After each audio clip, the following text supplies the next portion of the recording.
Assalamualaikum warahmatullahi wabarakatuh. Perkenalkan, nama saya Azka Marsya Fadila dari kelas 2C. Di sini saya akan meresponsi pertemuan dari bab 1 sampai bab 4 yang diberikan oleh Profesor Dr. Hajah Heni Nuraini SHMH beserta asisten dosennya yaitu Dr. M. Randy Aridayandi SHMH. Yang pertama, bab 1 mengenai pengertian hukum pidana. Hukum pidana atau strafrecht merupakan hukum publik yaitu mengatur hubungan hukum antara individu atau perseorangan dengan negara. Hukum pidana dibagi dalam hukum pidana material dan hukum pidana formal.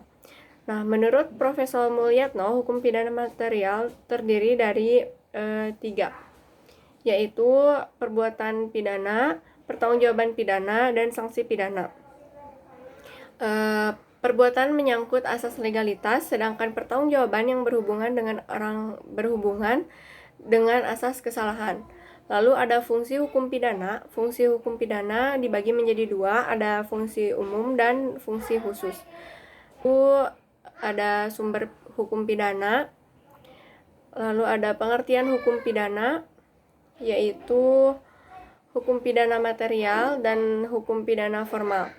Hukum pidana material, keseluruhan peraturan yang memuat larangan atau keharusan dan bagi yang melanggarnya diancam dengan pidana.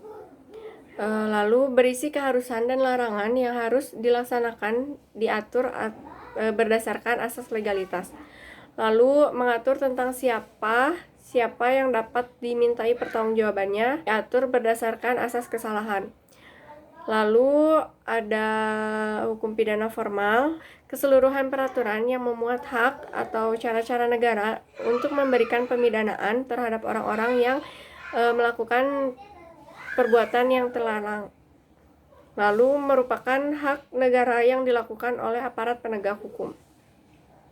Lalu ada pembagian kitab undang-undang hukum pidana, ada yang dibagi 2, ada yang bersifat umum dan bagian khusus. Lalu ada berlakunya hukum pidana dibagi menjadi 2, menurut waktu dan menurut tempat. Lalu berdasarkan hal tersebut berlaku beberapa asas, yaitu ada asas teritorial, asas personal, dan asas perlindungan, asas universalitas, dan ekstradisi.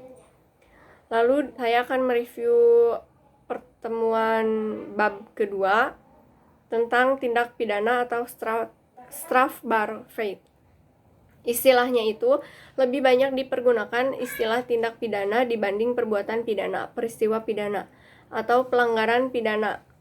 Nah, alasannya dari segi sosio-yuridis itu hampir semua perundang-undangan pidana menggunakan istilah tindak pidana. Namun semua instansi penegak hukum dan aparat itu menggunakan istilah tindak pidana. Para mahasiswa mengikuti tradisi dan kebiasaan menggunakan istilah tindak pidana dibandingkan perbuatan pidana. Pengertian tindak pidana merupakan pengertian yuridis yang berbeda dengan istilah kejahatan atau perbuatan jahat. Nah, dapat dilihat dari isinya, terdiri dari perbuatan pidana, pertanggungjawaban pidana, responsibility, lalu terdapat pandangan yang memisahkan pengertian antara perbuatan pidana dan pertanggungjawaban pidana atau dualistis. Lalu ada pandangan yang menyatukan pengertian pidana dan pertanggungjawaban pidana atau monistis. Pada akhirnya, baik dualistis maupun monistis mempunyai tujuan yang sama, yaitu pidana. Lalu ada unsur tindak pidana dibagi menjadi 2, ada unsur objektif dan juga unsur subjektif. Mempunyai pengertian yang luas, terdiri dari bagian delik dan juga elemen atau unsur delik. Lalu ada teknik cara memutuskan tindak pidana. Lalu ada subjek tindak pidana, yaitu hanya manusia untuk tindak pidana umum, dan manusia dan korporasi untuk tindak pidana umum dan khusus.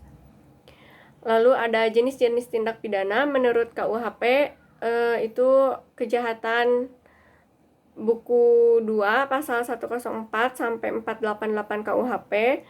2 pelanggaran terdapat di buku 3 pasal 489 sampai 569 KUHP. Dan juga berdasarkan pada kualitatif bahwa kejahatan sama dengan delik hukum, pelanggaran sama dengan delik undang-undang. Nah, ada juga yang kedua menurut doktrin. Lalu di sini saya akan lanjut mereview bab 3 yang dimana mengenai pembaharuan hukum pidana di Indonesia. Yaitu ada sejarah berlakunya KUHP di Indonesia, ada alasan-alasan diadakannya pembaharuan KUHP. Yang pertama ada alasan politis, yang kedua alasan sosiologis, tiga alasan praktif, dan yang terakhir ada alasan adaptif. Cara-cara melakukan pembaharuan KUHP, yang pertama melalui kriminalisasi, dekriminalisasi, kriminalisasi, depenalisasi, dan juga yang terakhir mitigering. Lalu metode pembaharuan KUHP. Ada 3 cara. Yang pertama evolusi, yang kedua kompromis, dan yang ketiga global. Lalu di sini saya akan mereview bab 4, hubungan sebab akibat. Ada tujuan dari ajaran sebab akibat, teori-teori ajaran sebab akibat. Ada 3 teori, yaitu teori conditio sine qua non, dan juga teori individualisasi. Yang ketiga ada teori generalisasi.